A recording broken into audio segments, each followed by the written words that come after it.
నమస్తే, welcome to my channel. పీతలు పీతలు సింపుల్గా ఈజీగా చిన్నపిల్లలు కూడా తినేలాగా చేసుకుందామా ఈరోజు రెసిపీ. ఇక నీట్గా కడిగేసాను పీతలు. అయితే దీనికి మసాలా పట్టించేసుకుందాం. అన్నీ ఫ్రెష్గా వేసుకుంటే చాలా బాగుంటుంది. ఫ్రెష్ మసాలా, ఫ్రెష్గా అల్లం వెల్లుల్లి పేస్ట్ మసాలా అన్నీ కూడా ఫ్రెష్గా పట్టుకుని వేసుకుని పీతల కర్రీ టేస్టీగా చేసుకుందాము. ఇంకెందుకు ఆలస్యం, పీతలు నీట్గా కడిగేసుకున్నాను. అల్లం వెల్లుల్లిపాయలు ఫ్రెష్గా పెట్టుకుంటే చాలా బాగుంటుంది అన్నాను కదా. ఇక అల్లం వెల్లుల్లిపాయ కొంచెం జీలకర్ర వేస్తాను, వేసేసి పెట్టేద్దాము. పీతల కూరకి కావలసిన పదార్థాలు చూసేద్దాము. ఫస్ట్ ఇగో పీతలు చక్కగా శుభ్రం చేసుకున్న పీతలు, అల్లం వెల్లుల్లి పేస్ట్ ఫ్రెష్గా తయారు చేసుకున్న అల్లం వెల్లుల్లి పేస్ట్, సన్నగా తరిగి పెట్టుకున్న ఉల్లిపాయలు, ఒక టమోటా, ఒక 7-8 పచ్చిమిర్చి చీలికలు, కరివేపాకు, పుదీనా, కొత్తిమీర, తగినంత కారం, కొంచెం చింతపండు, రుచికి సరిపడా ఉప్పు, పసుపు, కొంచెం పసుపు. ముందు మనం దీన్ని మ్యారినేట్ చేసుకోవాలి. పసుపు, కారం నేను చూసి వేసుకుంటున్నాను, పిల్లలు ఉన్నారు కదా అందుకని. పచ్చిమిరపకాయలు వేస్తున్నాను కదా, కారము సరిపోకపోతే లాస్ట్లో అడ్జస్ట్ చేసుకుంటాను. ఉప్పు,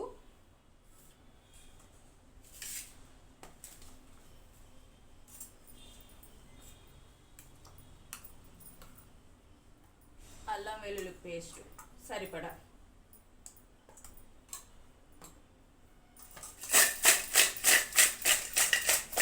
ఇవి గుచ్చుకుంటాయి అందుకని కొంచెం కలిపినప్పుడు జాగ్రత్తగా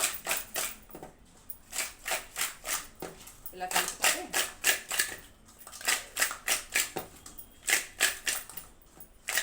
మొక్కలకు బాగా పట్టేస్తుంది కదా. వీటిని ఇలా పక్కన పెట్టేసుకొని ఇప్పుడు స్టవ్ పెట్టేసుకొని మనము నెక్స్ట్ ప్రాసెస్లోకి వెళ్దాం. గిన్నె పెట్టేసుకొని కొంచెం గిన్నె వేడైన తర్వాత ఆయిల్ వేసుకోవాలి.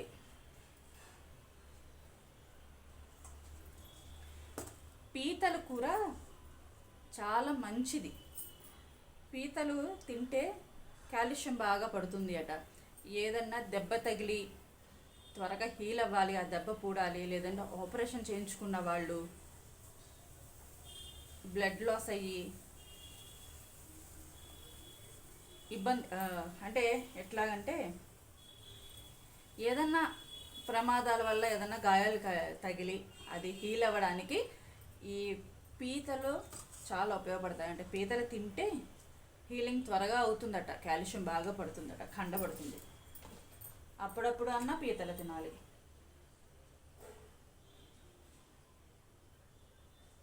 ఆయిల్ నాన్ వెజ్ కర్రీస్లో ఆయిల్ కొంచెం ఎక్కువ వేసుకుంటేనే కూర టేస్ట్గా ఉంటుంది. అందుకని కొంచెం ఆయిల్ కొంచెం ఎక్కువే వేసుకోవాలి. ఆయిల్ కాగిన తర్వాత, ఆయిల్ కాగిందో లేదో ఎట్లా తెలుస్తుంది అంటే చిన్న చిట్కా చెప్తా మీకు.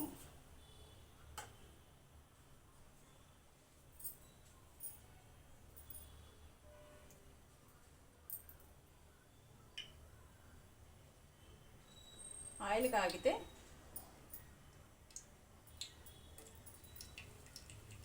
చూసా అలా బబుల్స్ వస్తాయి కాగినట్లు.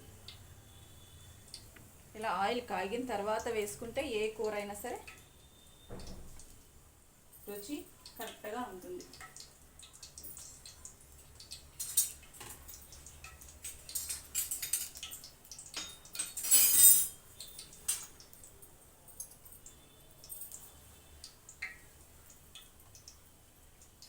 ఫస్ట్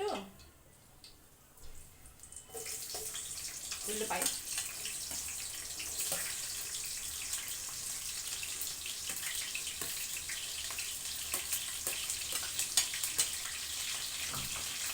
తర్వాత పచ్చిమిరపకాయ వెంటనే వేసేసుకోవచ్చు.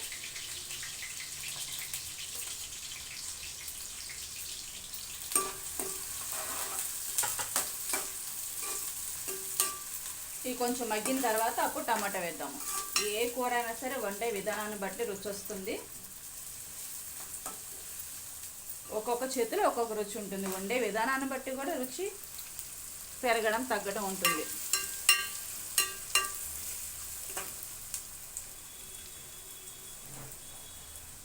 ఉల్లిపాయలు మగ్గాలి. మగ్గే వరకు వెయిట్ చేద్దాం.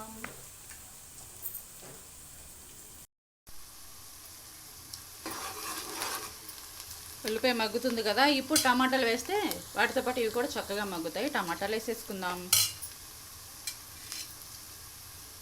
ఒక్క టమాటా చాలు, ఎక్కువ టమాటా అక్కర్లేదు. సింపుల్గా ఉంటుంది, చాలా బాగుంటుంది.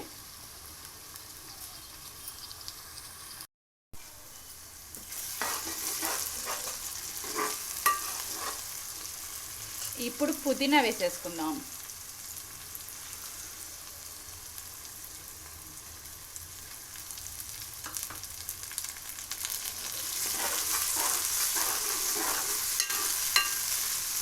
ఇది కూడా మగ్గిపోవాలి.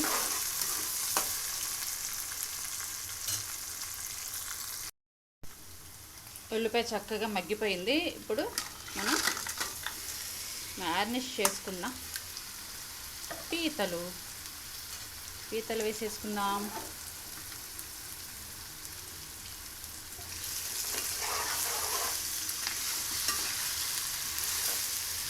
ఇవి చక్కగా కాసేపు దీంట్లో కుక్ అవ్వాలి.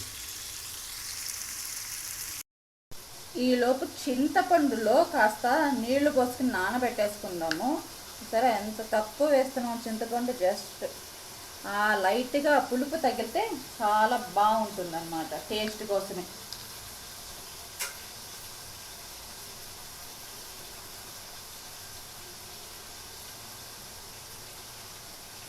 పక్కన పెట్టేసుకుందాము. చింతపండు పక్కన నానబెట్టుకున్నాం కదా, ఇదిగో అది చక్కగా మగ్గుతుంది, ఉడుకుతుంది. ఇప్పుడు కరివేపాకు వేసుకోవాలి. కరివేపాకు వేసేసుకొని ఒక 2 నిమిషాలు మూత పెట్టాలి.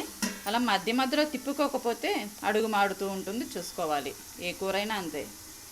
మీడియంలో పెట్టుకొని ఫ్లేము చక్కగా స్థిమితంగా కుక్ చేసుకుంటే ఏ కూరైనా చాలా టేస్ట్గా ఉంటుంది. కాకపోతే ఏది ఎప్పుడు వెయ్యాలనేది దాని ప్రకారం వండుకుంటే అద్భుతంగా ఉంటుంది కూర ఏదైనా. ఇది ఆ నిమ్మకాయ ఎంత చింతపండు నానబెట్టుకున్నాం కదా, అది దాని వాటర్లోకి నేను పులుసు అంతా తీసాను. దీన్ని ఇప్పుడు మనం కర్రీలో వేసుకుందాము. వాటర్ కొంచెం ఎక్కువే పడతాయి ఈ కూరలో, ఎందుకంటే పీతలు ఈ మీట్ అయితే త్వరగా ఉడుకుతుంది కానివ్వండి, ఈ కాళ్ళు ఉన్నాయి కదా, ఈ లోపల ఉడకాలంటే ఈ లోపలికి ఈ పులుసు అంతా పీల్చుకోవాలి, అది టేస్ట్ రావాలి అంటే కొంచెం వాటర్ ఎక్కువ పడతాయి. వాటర్లో వేసి కొంచెం ఎక్కువే పోసి మనం కుక్ చేసుకోవాలి. ఈ వాటర్ అన్నీ దగ్గర పడేంత వరకు చక్కగా కుక్ చేసుకోవాలి. దానికి ఒక 15 గంట నుంచి 20 నిమిషాలు టైం పడుతుంది. అప్పటి వరకు మూత పెట్టేసి మనం చక్కగా కుక్ చేసుకుందాము. కొంచెం దగ్గర పడుతుంది కదా, నేను లాస్ట్లో వేయనండి కొత్తిమీర, ఇప్పుడే వేసేస్తాను.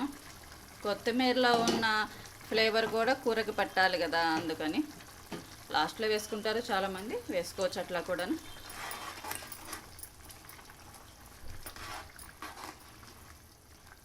ఇది కొంచెం ఇంకా దగ్గర పడిన తర్వాత గరం మసాలా వేసుకుందాము. దీంట్లో ఇప్పుడు నేను గరం మసాలా వేసుకుంటానండి.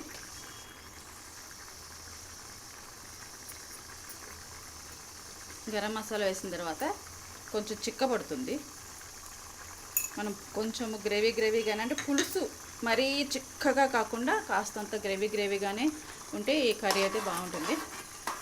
ఇంకా కాస్త దగ్గర పడిన తర్వాత ఇంకా ఉప్పు కారం కావాలంటే సరి చూసుకొని దించేసుకోవడం.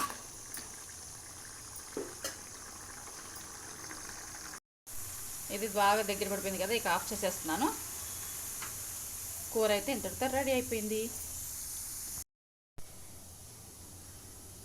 వేడి వేడి పీతల కూర రెడీ అయిపోయింది. చూసారా ఎంత బాగుందో, చాలా టెంప్టింగ్గా ఉంది. సింపుల్ రెసిపీ, మీరు కూడా ఇంట్లో ట్రై చేయండి. నా ఛానల్ని ఫాలో అవ్వండి, సబ్స్క్రైబ్ చేయండి, లైక్ చేయండి. మరిన్ని ఇంట్రెస్టింగ్ వీడియోస్ కోసం చూస్తూ ఉండండి. నెక్స్ట్ వీడియోలో మళ్ళీ కలుద్దాం. ఎమ్మి పీతల కూర నెక్స్ట్ వీడియోలో మరే అద్భుతమైన రెసిపీతో మళ్ళీ కలుద్దాం. Bye bye.